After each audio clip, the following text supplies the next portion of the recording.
शाळा चालू झालेली आहे आणि लहान मुलांना काही ना काही खावंसं वाटतं, तर त्यांच्या लहान मुलांच्या भुकेसाठी मी आज घेऊन आलेली आहे पौष्टिक असे गव्हाच्या पिठाचे चुरमा लाडू.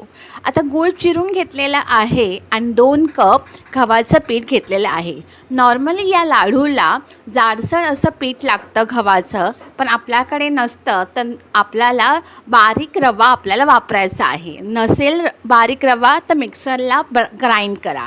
2 चमचे साजूक तूप, मीठ घालून आणि पाणी घालून छानपैकी पीठ घट्टसर असं मळायचं आहे आणि तुपामध्ये किंवा तेलामध्ये तुम्ही हे गव्हाच्या पिठाचे मुटके तळून घेऊ शकता. आपल्याला स्लोज गॅसवरच जेवढे तेलामध्ये गव्हाच्या पिठाचे मुटके मावतील तेवढेच आपल्याला घालायचे आहे आणि स्लोज गॅसवर सगळे मुटके छानपैकी गोल्डन होईपर्यंत फ्राय करून घ्यायचे.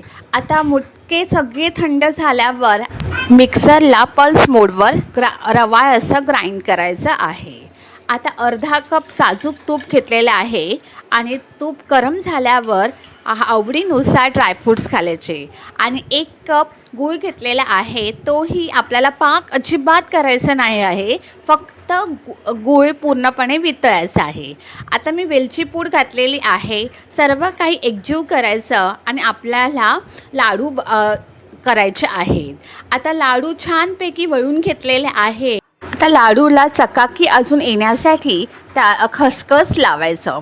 तर तुम्ही बघू शकता सगळे लाडू बनलेले आहेत. तर व्हिडिओ आवडल्यास लाईक, शेअर, सबस्क्राईब करायला विसरू नका.